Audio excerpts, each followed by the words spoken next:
Iniulat na hinarang umano ng Navy ang isang Chinese fishing militia at sinabi na hindi pinayagan ng hukbong dagat na makapasok ang barko ng China sa loob ng exclusive economic zone ng bansa.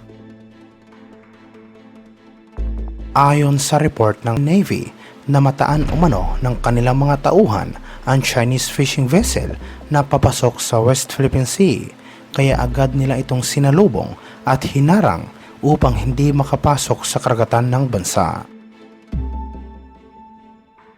Sinubukan pa umano ng mga tauhan ng Navy na makipag-usap sa radyo at sinabihan ang mga Chinese na huwag pumasok sa teritoryo ng Pilipinas, ngunit binaliwala lang ito kaya't napilitan ang hukbong dagat na lapitan at harangan ang Chinese vessel.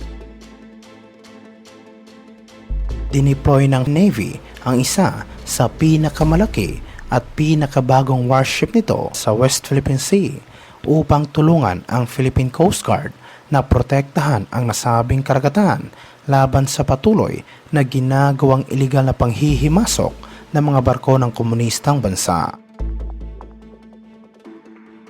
Iniulat ito matapos sinabi ng gobyerno ng France na plano nitong dagdagan ang kanilang maritime interaction sa Indo-Pacific at lalong-lalo na sa Pilipinas sa pamamagitan ng pagdi-deploy ng mas maraming naval asset, kabilang na ang Charles de Gaulle aircraft carrier ng bansa. Sa ginawang Bastille Day reception sa isang hotel sa Makati City, sinabi ni outgoing French Ambassador Michel Bocuse na plano ng France na makipagtulungan sa Pilipinas tungkol sa pag-promote ng kapayapaan at estabilidad sa gitna ng tumataas na geopolitical tension at kawalan ng katiyakan sa rehiyon.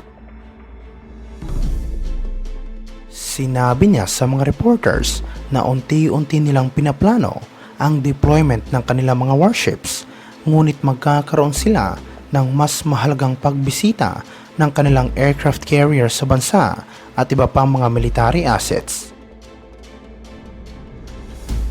Sa taong ito, ang France ay lumahok sa unang pagkakataon bilang observer sa balikatan military exercises at sumali sa tinawag na sama-sama exercises na naglalayong matiyak ang pagkakaroon ng isang libre at bukas na Indo-Pacific region. Dumaong sa Manila ang isang French Navy destroyer para sa isang goodwill visit bago ito ikomisyon. Ayon naman kay Bocuse, magpapadala ang France ng isang full-time na defense attaché sa Pilipinas na kung saan ito ay isa umanong hudyat ng pagtaas ng interes ng Paris sa bansa. Sinabi niya na siya ay naniniwala sa ugnayan na ito at binanggit niya na ang France ay isang Indo-Pacific na bansa na may 2 milyong inhabitants at malapit lang ang heograpiya sa Pilipinas at sila ay naniniwala sa demokrasya at diplomasya. Samantala sa ibang aspeto naman, iniulat na pinayuhan umano na isang tagapagsalita ng Ministry of National Defense ng China ang administrasyon ni US President na huwag nitong tulungan at ipagtanggol ang Pilipinas kapag nagkagulo sa South China Sea. Pinayuhan ni Senior Colonel Tan Kefei ang gobyerno ng Estados Unidos tungkol sa Mutual Defense Treaty nito sa Pilipinas at sinabi na sasayangin lang ng Washington ang military resource nito kung tutulungan ng bansa ang Armed Forces of the Philippines. Binanggit na nasabing Chinese official ang pag-abandona ng Pilipinas sa commitment nito na tulungan ang Amerika sa giyera laban sa terorismo sa Iraq noong 2004 at para sa kanila, hindi umano ito katanggap-tanggap bilang isang kaalyado. Idinagdag ni Tan Kefei na hindi umano nararapat na ibuwis ng Washington ang buhay ng kanilang mga sundalo para lamang sa Pilipinas dahil ang bansa ay hindi umano maaasahan at marami din umanong mga Pilipino ang ayaw sa mga Amerikano.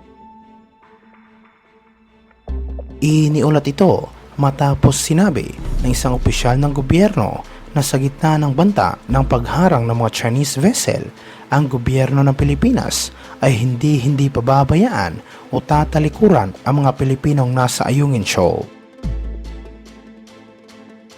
Nagbigay ng pahayag ang National Security Council Assistant Director General na si Jonathan Malaya matapos ang ginawang pagharang ng China Coast Guard sa resupply mission ng Philippine Navy sa Ayungin Shoal. Sinabi ni Malaya sa isang press briefing na National Task Force for the West Philippine Sea sa Department of Foreign Affairs na hindi pababayaan ng gobyerno ang Ayungin Shoal at nangako sila na poprotektahan nila ang nasabing lugar. Nagpatawag naman si Pangulong Marcos ng isang military command conference upang magkaroon ng isang komprehensibong aksyon laban sa patuloy na pananalakay ng China. Naglabas din ng pahayag si National Security Advisor Eduardo Año at sinabi na tinututulan niya ang panibagong agresyon ng China. Sinabi ni Malaya ng insidente ay tila pagtatangka ng China na subukan ang magiging tugon ng Pilipinas tungkol sa pagprotekta sa territorial integrity nito at anya maaaring naghahanap lang ang Beijing ng kahinaan sa posisyon ng bansa o sinusubukang sukatin ang ating commitment sa mga Philippine troops na nasa Ayungin. Sinabi rin niya na nandito ang gobyerno para tiyakin ang sambayan ng Pilipino na batay sa utos ni Pangulong Marcos ng ating tugon ay dapat na consistent na hindi natin isusuko kahit isang pulgada ng ating teritoryo.